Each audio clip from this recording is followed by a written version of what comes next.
The weapon that brought the most powerful digital economy on Earth to its knees was not a ballistic missile. It wasn't a sleeper cell of highly trained spies, and it wasn't a state-sponsored army from Russia or North Korea. The weapon was a toaster, and a thermostat, and a baby monitor sitting quietly in a nursery. In a single heartbeat, the invisible veins of the modern world simply stopped flowing. The lights of the digital realm flickered and died. From the bustling streets of New York to the data centers of Silicon Valley, screens went black. Netflix, Twitter, Reddit, Amazon vanished. The entire East Coast of the United States was effectively erased from the internet. Inside the frantic war rooms of the FBI and the Pentagon, panic set in.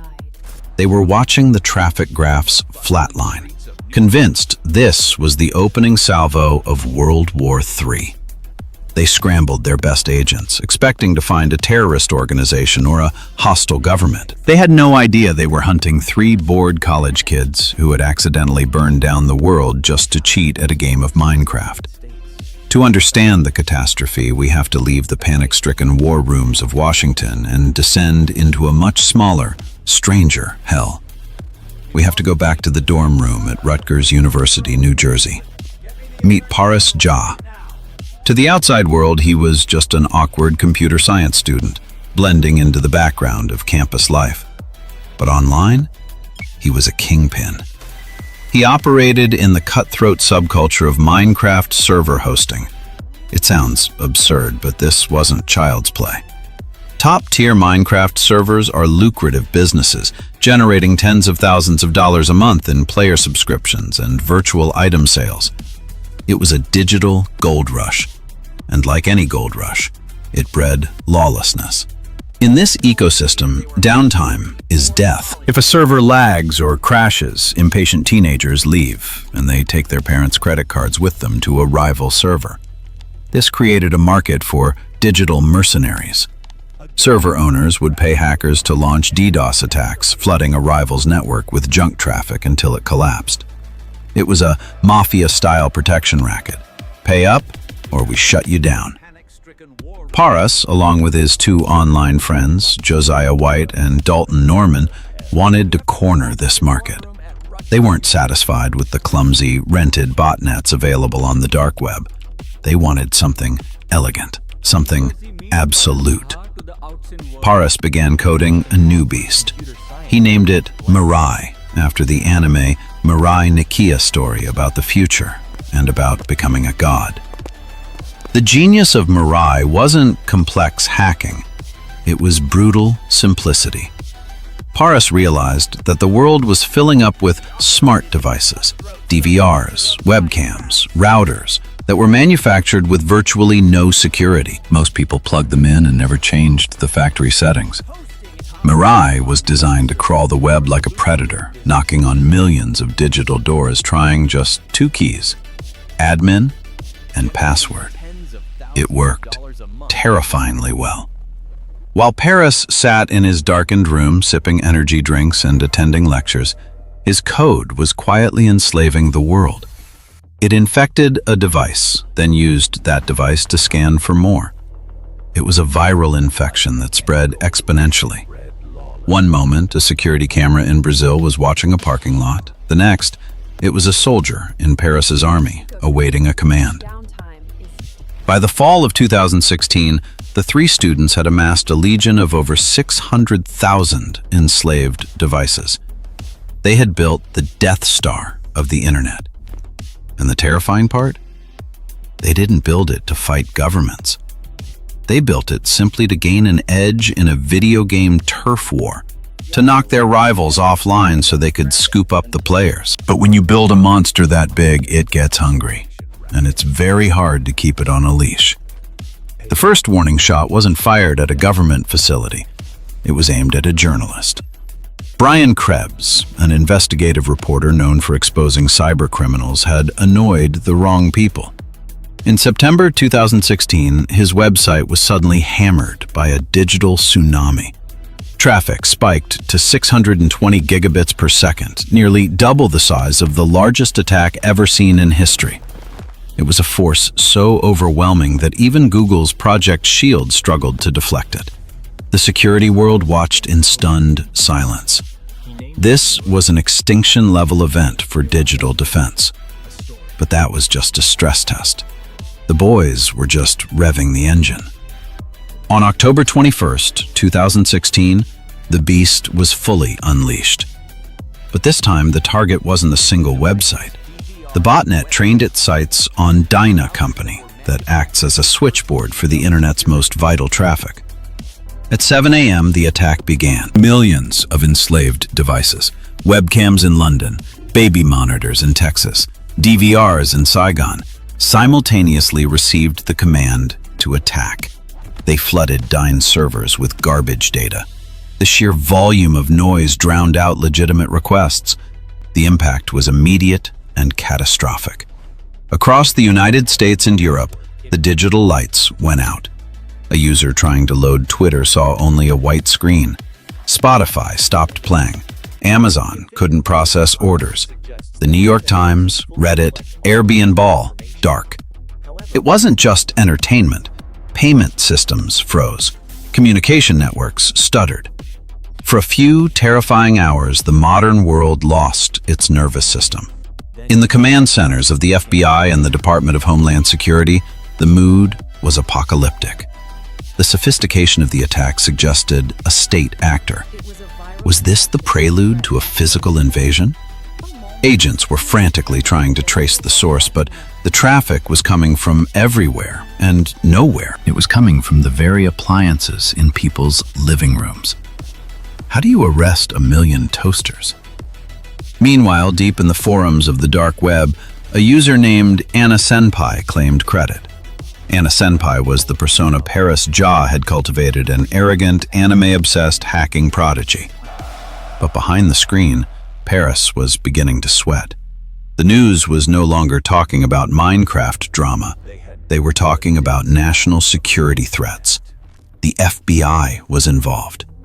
The joke had gone too far. In a panic, Paris made a decision that would change the history of the internet forever. He decided to destroy the evidence by hiding it in plain sight. He reasoned that if he released the source code of Mirai to the public, other hackers would download it and start their own attacks. The internet would be flooded with copycats, and the police would never be able to distinguish his original botnet from the noise. It was the Spartacus defense. If everyone is Mirai, then no one is Mirai. He posted the code on a hacking forum with a casual sign-off. I made my money, so it's time to GTFO. It was a catastrophic miscalculation. By releasing the code, he handed a nuclear weapon to every script kiddie and cybercriminal on Earth. The attacks didn't stop, they mutated. But in his arrogance, Paris had left breadcrumbs. Investigators from the FBI working with private security firms began to dissect Anna-senpai's online history. They weren't looking for code, they were looking for ego. They found a trail of digital arrogance linking Anna-senpai to previous, smaller hacks on Minecraft servers. They found linguistic quirks in his forum posts that matched the writing style of a Rutgers student named Paris Jha. They found an old LinkedIn profile where Jha boasted about his proficiency in the exact coding languages used to build Mirai. But the smoking gun came from the most mundane place imaginable. Months prior, in a moment of frustration while trying to fix his own computer, Paris had posted a question on a tech support forum under his real name. In that post, he pasted a snippet of code he was working on. It was the DNA of the monster. The FBI had their match. The faceless mastermind who had broken the internet wasn't a phantom agent.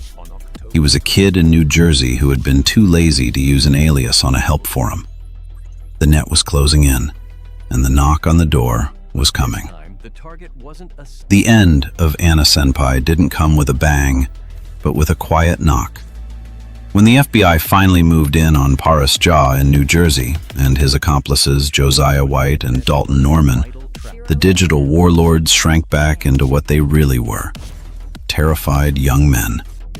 The anime avatars, the bravado, the god complexit all evaporated the moment they were seated in a sterile interrogation room across from federal agents.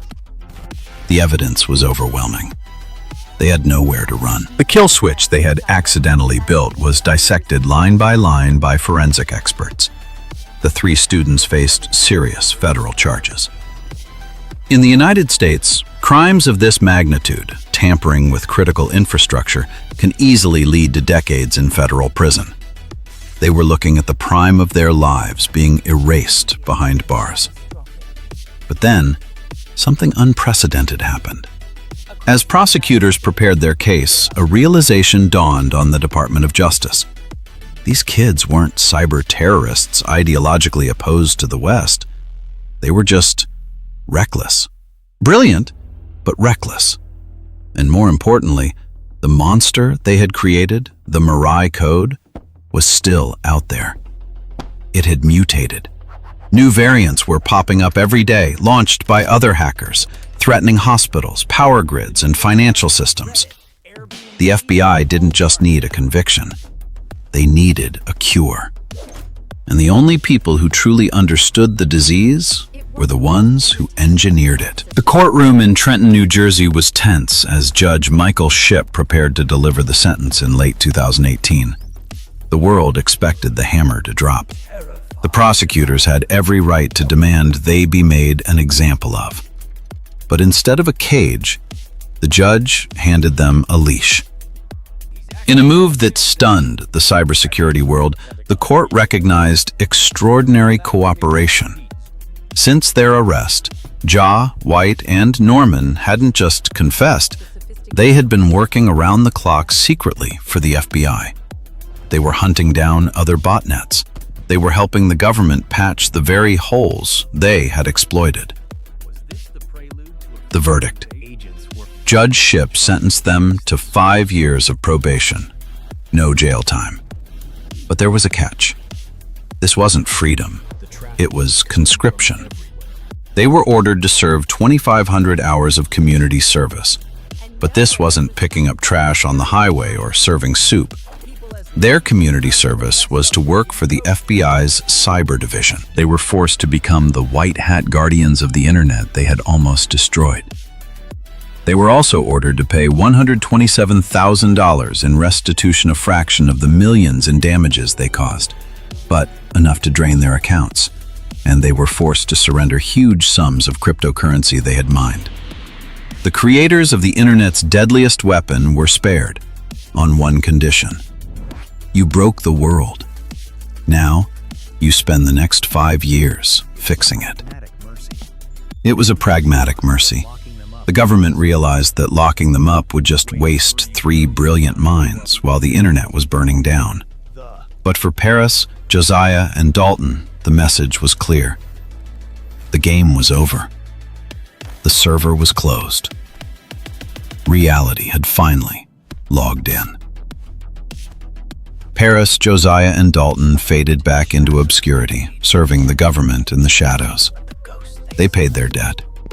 But the ghost they summoned never left.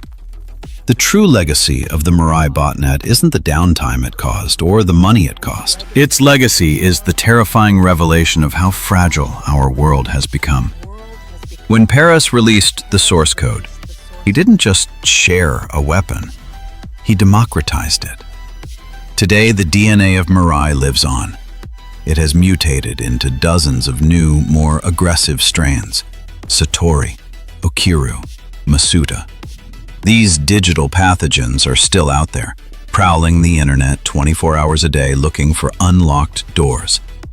And we are building more doors than ever before.